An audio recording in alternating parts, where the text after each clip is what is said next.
ಈಗ ಇಂದಿನ ಪತ್ರಿಕೆಗಳ ಇಣುಕು ನೋಟ.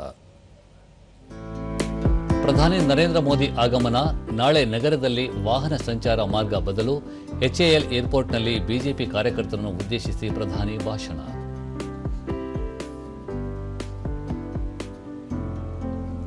ರೈತರ ಅಭಿವೃದ್ಧಿಗೆ ಸಹಕಾರ ಸಂಘಗಳು ಶ್ರಮಿಸಲಿ, ಸಿಎಂ. ಸಹಕಾರ ಸಮೃದ್ಧಿ ಸೌಧ ಲೋಕಾರ್ಪಣೆ.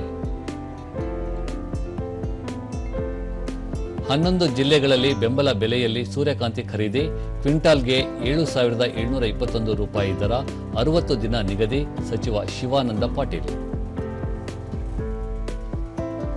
ಚಿತ್ರದುರ್ಗದಲ್ಲಿಂದು ಬಿಎಸ್ವೈ ಪರ್ವ, ಅಭಿಮಾನೋತ್ಸವಕ್ಕೆ ಚಿತ್ರದುರ್ಗ ನಗರ ಸಿಂಗಾರ, 10 ಲಕ್ಷ ಜನ ಸೇರುವ ನಿರೀಕ್ಷೆ. ಏಷ್ಯಾ ಕಪ್ ಫುಟ್ಬಾಲ್, ಭಾರತಕ್ಕೆ ಮಣಿದ ಲೆಬನಾನ್, ಭಾರತ ವನಿತೆಯರು ಕ್ವಾರ್ಟರ್ಗೆ.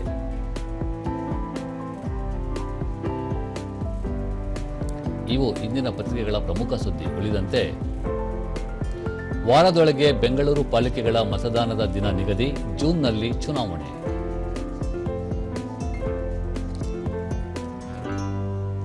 ನೀರಿನ ದುರ್ಬಳಕೆ ತಡೆಗೆ ಬ್ಲೂ ಫೋರ್ಸ್ನಿಂದ ಕಾರ್ಯಾಚರಣೆ, ಅಕ್ರಮ ಸಂಪರ್ಕದ ವಿರುದ್ಧ ಕ್ರಮ, ಮಂಡಳಿಗೆ 55 ಕೋಟಿ ರೂಪಾಯಿ ಹೆಚ್ಚುವರಿ ಆದಾಯ.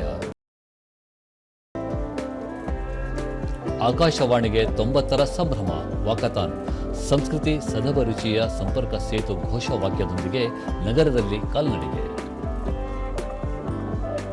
ಕಬ್ಬನ್ ಪಾರ್ಕ್ನಲ್ಲಿ ಮಾವು ಹಲಸು ಮೇಳ ಶುರು, 50 ಮಳಿಗೆಗಳಲ್ಲಿ ನಾನಾ ತಳಿಯ ಹಣ್ಣುಗಳ ಮಾರಾಟ, ಗ್ರಾಹಕರಿಗೆ ಕಾರ್ಬೈಡ್ ಮುಕ್ತ ಹಣ್ಣು ಖರೀದಿಗೆ ಅವಕಾಶ. ಆರ್ಚರಿ, ಸೆಮಿಸ್ಗೆ ಸಿಮ್ರನ್ ಜೀತ್ ಸಾಹಿಲ್.